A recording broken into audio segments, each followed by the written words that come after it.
Бедность и воровство. Почему таджики уезжают в Россию? Досмотрите это видео до конца, и вы узнаете, в каких странах нашли свое счастье соотечественники.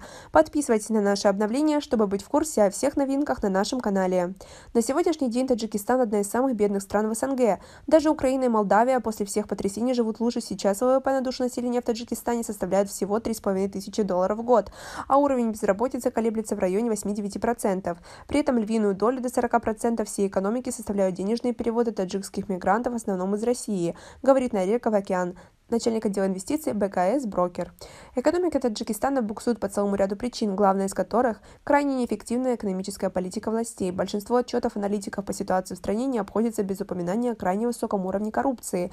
Из-за этого крайне слабо развиты гражданские экономические институты в стране. У инвесторов без господдержки на самом высшем уровне нет никаких гарантий, говорит Авакян. Барашки пятимесячные, когда вырастают, начинаем продавать.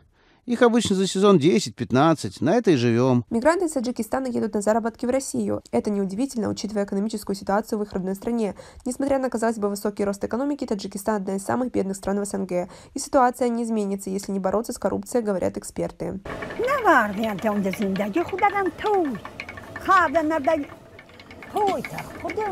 Как вы относитесь к таким высказываниям? Свои ответы пишите нам в комментарии под этим видео.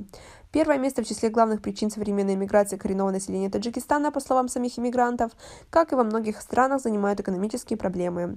Высокий уровень бедности значительной части населения, острая нехватка рабочих мест на родине. Следующей причиной является желание получить образование за рубежом. Еще одна причина миграции – уклонение от воинской службы. Граждане Таджикистана уезжают из страны по политическим мотивам, правда, таких меньше всего, от нескольких сотен до нескольких тысяч человек. Тем не менее, намерение большинства этих людей эмигрировать в Европу власти Таджикистана объявляют экономическими причинами, желанием уехать в развитые страны, ссылаясь на политические преследования.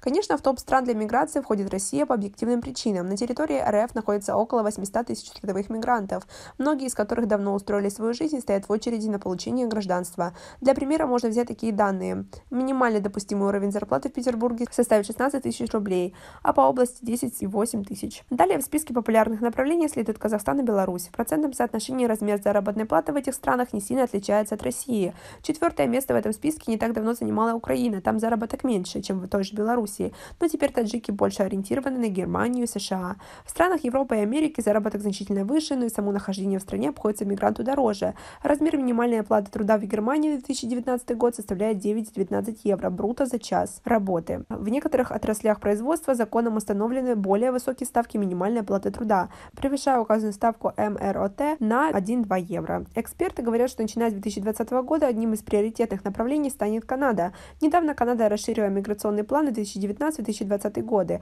Страна готова предоставить вид на жительство почти миллиону человек. Уже известны истории счастливых таджиков, которые уже освоились и живут в Канаде. Уроженка Таджикистана Зарина пошла на этот рискованный шаг и выиграла. По ее словам, семья хорошо понимала, что иммиграция и переезд в Канаду – дело нелегкое, поскольку связано с большими денежными затратами, проблемами с обустройством на новом месте, языковым барьером. Тем не менее, у Зарины было твердое желание уехать, чтобы обеспечить достойное образование и будущее детям.